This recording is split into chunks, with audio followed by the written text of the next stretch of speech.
Hello friends, आपका मेरे channel पर स्वागत है। आज हम जो है वो एक पद, बहुपद, पद किसे कहते हैं इनके बारे में पढ़ेंगे। ये आपका 8th क्लास का 9th चैप्टर है और 10th चैप्टर में आपको सिर्फ मिलान करना है, वो आप खुद से कर सकते हैं। बहुत आसान चैप्टर है। बस आपको ये बताना है कि मान लीजिए कोई चीज है, मान लीजिए पेन ही है, तो इसे सामने से देखेंगे तो कैसा दिखेगा, ऊपर से देखेंगे तो कैसा दिखेगा। बस इसी तरह के क्वेश्चन है उसमें आपके, उनका मिलान करना है, तो वो आप खुद कर सकते हैं। तो हम 9th चैप्टर शुरू करते हैं। इसमें आपका पद है, व्यंजक है। मान लीजिए आपको कोई व्यंजक दिया गया है, ठीक है। व्यंजक मान लीजिए 4x + 5 दिया गया है, ठीक है। तो इसमें अब इससे मैं आपको सारी बात एक बार बता देती हूँ। जैसे आपका ये व्यंजक है, ठीक है। ये इसमें आपके कितने पद यूज हुए हैं? 2 पद यूज हुए। कौन कौन से? एक तो 4x और एक 5। एक तो ये आपका पद हो गया, एक ये आपका पद हो गया। यानी कि जो आपका ये व्यंजक है ये आपका 2 पदों से मिलकर बना है, ठीक है। तो ये आपका द्विपदी हो गया। फिर मान लीजिए कोई व्यंजक आपका ये दिया गया है 7x y - 5y, और इसे कहा जाए कि जो इसका संख्यात्मक गुणांक होगा वो क्या होगा। तो पहले आप ये अलग अलग कर लीजिए। आपका जो एक पद होगा वो तो 7xy होगा, और जो आपका दूसरा पद होगा वो आपका -5y होगा। अब इसका हमें संख्यात्मक गुणांक बताना है, तो इसका हमारा 7 हो जाएगा और इसका हमारा -5 हो जाएगा। तो मतलब इसके आगे जो आपकी संख्या में दिया गया है वो आपका संख्यात्मक गुणांक होगा। तो इस तरह से आप इसका संख्यात्मक गुणांक बता सकते हैं, ठीक है। फिर आपसे नेक्स्ट ये पूछा जा सकता है कि एक पदी किसे कहते हैं, एक पदी किसे कहते हैं, फिर द्विपदी किसे कहते हैं, फिर त्रिपद किसे कहते हैं, और उसके बाद आता है आपका बहुपद जिसके बहुत सारे पद हो। तो ये 4 तरह के क्वेश्चन है। ये आपके मतलब आपको बहुत सारे ऐसे व्यंजक लिख कर दे दी जाएंगे, उनमें पूछा जाएगा कि इनमें एक पदी कौन सा है, 2 पदी कौन सा है, त्रिपद कौन सा है। उसमें भी आपका पूछा जा सकता है, या फिर आपको वैसे भी पूछा जा सकता है। तो इनके एक एक उदाहरण मैं बता देती हूँ। जैसे देखिए, एक पदी मीन्स जिसमें आपकी सिर्फ एक ही रकम हो, सिंगल हो, ये आपका एक पदी हो गया। जैसे ये 1000 हो गया, ये भी आपका एक पदी है। या सिर्फ आपका x हो गया, ये भी आपका एक पदी है, ठीक है। मतलब आपका सिर्फ एक ही पद होना चाहिए उसके अंदर। पद मैंने आपको भी बताया, जो आपका व्यंजक होते हैं वो 2 पदों से, 2 या 2 से अधिक पदों से मिलकर बने होते हैं, ठीक है। तो एक पदी आपका इस तरह से होगा। जो आपका द्विपदी होगा वो इस तरह से, उसमें 2 व्यंजक हो गए, जैसे x और y। इस तरह से उसमें आपके क्या है, 2 व्यंजक होंगे। या फिर यूं हो सकते हैं कि 4n + 5m, l और m, ये इस तरह के 2 व्यंजक हो गए आपके। तो इसे हम जो है वो द्विपदी कह सकते हैं। या फिर इस तरह से हो गया कि a + 4, ये एक पद हो गया, ये 2 पद हो गया। तो ये कितने हो गए हमारे? द्विपदी हो गए। तो इस तरह से हो सकते हैं। उसके बाद बात आती है त्रिपद की। त्रिपद में आपके क्या होंगे? 3 होंगे, जैसे a + b + c। इसे हम त्रिपद में काउंट कर सकते हैं, क्योंकि इसमें आपके जो है वो 3 पद दिए गए हैं। एक a हो गया, एक b हो गया और एक c हो गया, ठीक है। या फिर आपको यूं दिया जा सकता है 2x + 3y - 5। इसे हम त्रिपद में काउंट कर सकते हैं। एक ये हो गया, एक ये हो गया और एक ये हो गया। या फिर x + y + z हो सकता है, इसे भी हम त्रिपद में काउंट कर सकते हैं, ठीक है। उसके बाद बात आती है बहुपद की। बहुपद में हमारे बहुत से होते हैं, बहुत से पद हो सकते हैं, जैसे a + b + c + d हो गया।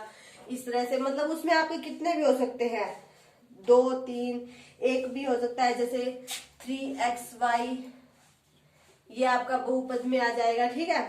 3xy, जैसे ये आ गया 7xyz - 10, ये आपका बहुपद में आ जाएगा। तो उसमें आपके जो है वो कितने पद हो सकते हैं बहुपद में। तो इस तरह से आपके जो क्वेश्चन है वो पूछे जाएंगे। या तो इनको जोड़ना कहा जाएगा, या ये पूछा जाएगा कि इनमें एक पदी क्या है, द्विपदी क्या है। इस तरह के क्वेश्चन जो है वो आपसे पूछे जाएंगे 9.1 में, ठीक है। चलिए इसी के साथ हम जो है वो क्वेश्चन स्टार्ट करते हैं। ये तो आपकी सिर्फ इंट्रोडक्शन थी। जो आपका फर्स्ट क्वेश्चन है वो ये दिया गया है, 5x y z का स्क्वायर है माइनस है 3zy, और इसमें आपको बताना है कि निम्नलिखित व्यंजकों में प्रत्येक के पदों एवं गुणांकों को पहचानिए। इनके पद बताने हैं हमें कौन कौन से हैं, और जो गुणांक है वो बताने हैं। पद और जो संख्यात्मक गुणांक है आपके, वो हमें इसके अंदर बताने हैं, ठीक है। तो पद मैंने आपको बताया था, ये आपका एक पद हो जाएगा और ये आपका दूसरा। तो मतलब ये जो व्यंजक है आपका, ये दो पदों से मिलकर बना है। पहला कौन सा है, 5xyz², और सेकंड कौन सा है, -3zy। अब हमें इनके अगर संख्यात्मक गुणांक बताने हो तो क्या हो जाएगा, एक तो 5 हो जाएगा और एक आपका -3 हो जाएगा। बस इस तरह से आपको बताना है, पहले आपको देख लेना है।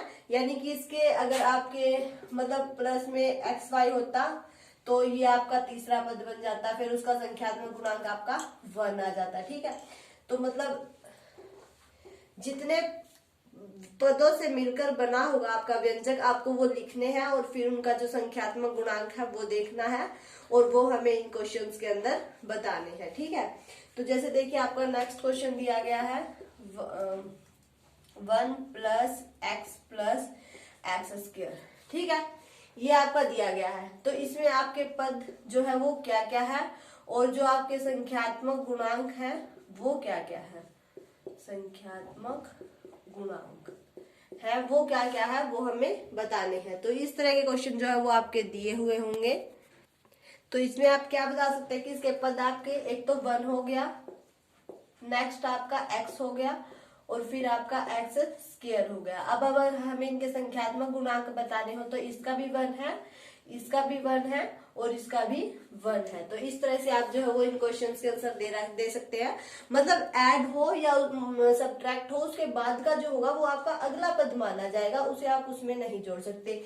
जैसे कि नेक्स्ट क्वेश्चन आपका दिया गया है 3 - pq + qr - rp, ये दिया गया है। तो इसमें हमारे पद क्या क्या हो गए, देखिए एक तो 3 हो गया, एक माइनस का pq हो गया, उसके बाद प्लस का qr हो गया, उसके बाद माइनस का rp हो गया। ठीक है, फिर जो हमें इसके संख्यात्मक गुणांक बताने हैं वो हमारे क्या क्या होंगे, देखिए संख्यात्मक गुणांक, इन सब के आगे देख लीजिए, इसका तो 3 ही हो गया, इसके आगे -1, इसके आगे +1, इसके आगे फिर -1। तो ये आपके इसके संख्यात्मक गुणांक कहलाएंगे। तो चलिए इसका एक क्वेश्चन और देख लेते हैं। जैसे आपका ये दिया गया है x/2 y/2 -xy। ठीक है, तो इसके पद आपके क्या क्या हो गए वो लिखिए, फिर इसके जो संख्यात्मक गुणांक है वो क्या क्या है वो लिखिए। ठीक है, तो जो क्वेश्चन देखिए हमने सारे कैसे सोल्व किए हैं, अभी आप ये सोचेंगे कि इसमें तो बटे में दिया है तो इसमें हमारे पद क्या क्या होंगे। तो इसमें आपके पद क्या क्या होंगे, जो मतलब x y मतलब जो है पद आपके में, तो वही है। देखिए एक पद आपका ये हो गया x/2, सेकंड हो गया आपका y/2, नेक्स्ट हो गया आपका माइनस का xy। इनके जब हम संख्यात्मक गुणांक लिखेंगे तो इसका आएगा आपका 1/2, इसका भी 1/2, और इसका -1। ठीक है, तो इस तरह से आप जो है वो बता सकते हैं कि इसमें इतने पद हैं और इसके संख्यात्मक गुणांक ये है। तो इस तरह से आपको ये क्वेश्चन जो है वो सोल्व करने हैं। फर्स्ट पार्ट में आपका यही है। चलिए नेक्स्ट क्वेश्चन जो है वो आपका ये दिया गया है x + y, फिर 1000, फिर x + x² + x³ + x4, फिर 7 + y + 5x, 2y - 3y², 2y - 3y² + 4y³ 5x - 4y + 3xy, 4z - 15z², ab + bc + cd + da, pqr p² + pq² और 2p + 2q।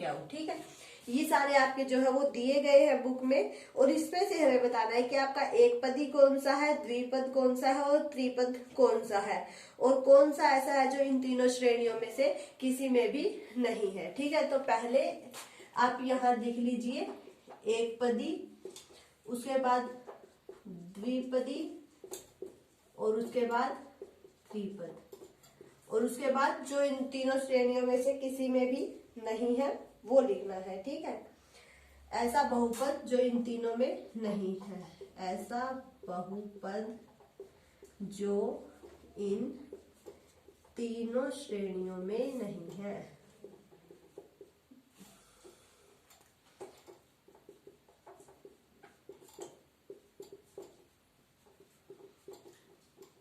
ये लिखना है, ठीक है। अब जो है वो आपको बताना है कि इसमें से आपका एक पदी कौन सा है, द्विपद कौन सा है, त्रिपद कौन सा है। तो देखिए मैंने आपको बताया था ये 1000 है, तो ये आपका क्या आएगा, एक पद में। जैसे आपका 5 + 4y होता है, ये आपके दो व्यंजक, मतलब ये व्यंजक है आपका, तो इसमें एक पद आपका ये होता है और एक ये होता है, यानी कि जो 5 होता है उसे भी हम पद एक पदी मानते हैं। तो ये 1000 हो गया, ये आपका एक पदी में आएगा, ठीक है। फिर देखिए ये नहीं आएगा एक पदी में, एक पदी में सिर्फ आपका एक ही पद होगा, ठीक है। ये भी नहीं आएगा, ये भी नहीं आएगा, ये भी नहीं आएगा, ये भी नहीं, ये भी नहीं, ये भी नहीं, ये देखिए इसमें आपका एक ही पद है, ना तो इसके ऐड में कुछ है ना ही सब्ट्रैक्शन में कुछ है। तो PQR ये भी आपका एक पदी में आएगा, ये नहीं आएगा, ये भी नहीं आएगा, ठीक है। तो एक पदी में आपके सिर्फ ये दो ही आएंगे। नेक्स्ट हम चलते हैं द्विपद में। तो द्विपद में देखिए दो पद, x + y, दो पद हो गए हमारे, एक ही हो गया और एक ही हो गया। तो x + y जो है वो आपका द्विपद में आएगा। ये नहीं आएगा, ये आपका त्रिपदी हो गया, ये 2y - 3y², ये आपका द्विपद में आएगा। ये फिर से तीन पद आ गए, ये भी तीन पद है, ये 4z - 15z², ये भी आपका द्विपद में आएगा। ये नहीं आएगा, ये आएगा। तो p² + pq², ये आएगा आपका द्विपद में, ठीक है, p²। और नेक्स्ट ये भी आपका द्विपद में आएगा, सॉरी ये यहाँ पर कॉमा आएगा। तो 2p + 2q, तो द्विपद का आपको पता लग गया जिसमें आपके दो पद हो, यानी कि उसके एक आपका होना चाहिए, उसके ऐड या सब्ट्रैक्शन में कुछ ना कुछ होना चाहिए, तो वो आपका द्विपद कहलाएगा। फिर तीसरा पद जिसमें हमारे तीन पद हो, ये आएगा एक तो 7 + y + 5x, ये आपका तीन पदी में आएगा, त्रिपद में आएगा। एक ये आ जाएगा 2y - 3y² + 4y³, इसमें भी आपके तीन पद हो गए, 1 2 3।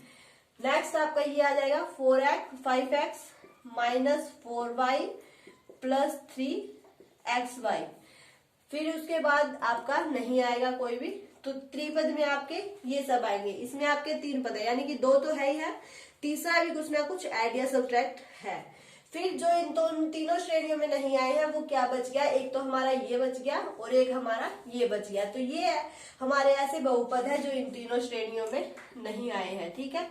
तो x + x² + x³ + x4, और एक आपका है AB + BC + CD + DA, ये आपके दो ऐसे हैं जो इन तीनों श्रेणियों में से किसी में भी नहीं है। तो देखिए आज हमने एक पद और द्विपद के बारे में पढ़ा। ये क्वेश्चन आपको बुक में दिया गया है, इसमें सिर्फ आपको बताना है कि आपका एक पद में कौन सा आएगा, द्विपद में कौन सा आएगा और त्रिपद में कौन सा आएगा, और ऐसा कौन सा है जो इन तीनों में से किसी में भी नहीं आएगा, ठीक है। तो ये हमने देख दिए, इसमें दो पद थे तो ये द्विपदी में आ गया, इसमें एक ही है तो ये एक पद में आ गया। इसमें हमारे 4 दिए गए हैं, मतलब 3 से तो ज्यादा ही हो गए, 4 पद हो गए, तो ये हमारा इन तीनों श्रेणियों में से किसी में भी नहीं है तो उसमें आ गया। या फिर इसे हम कह सकते हैं ये मतलब आगे के जो बहुपद होते हैं उनमें आएगा, ठीक है। फिर इसमें आपके 3 पद है तो त्रिपदी में आ गया, इसमें 2 पद है तो 2 में आ गया, 3 है तो 3, मतलब इसमें स्क्वायर है, क्यूब है, उसका कोई चक्कर नहीं है।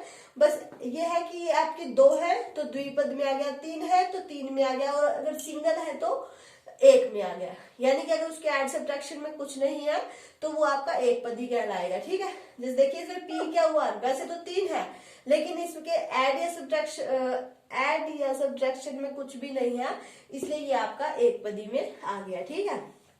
तो इस तरह से हम जो है वो एक पद, द्विपद और त्रिपद के बारे में बता सकते हैं। तो आज हमने इसके 2 ही क्वेश्चन किए हैं, आप इन्हें अच्छे से पढ़िएगा कि एक पद में आपका कौन सा आएगा, द्विपद में कौन सा आएगा, पद आपके क्या होते हैं, व्यंजक आपके क्या होते हैं, तो इन सब के बारे में पढ़िएगा। कल हम जो क्वेश्चन करेंगे उनमें हमें इनका जोड़ करना है, तो मैं आपको बताऊंगी कि हमें इनका जोड़ कैसे करना है। तो कल हम इनके जोड़ और सब्ट्रैक्शन की जो विधि है वो पढ़ेंगे। आज आप इन्हें पहचानने की कोशिश कीजिएगा। तो अगर वीडियो अच्छी लगे तो इसे लाइक कीजिए, शेयर कीजिए, और अगर आप मेरे चैनल पर नए हैं तो सब्सक्राइब करके बेल आइकन दबा लें ताकि आपको मेरे आने वाले वीडियो के नोटिफिकेशंस मिलते रहें।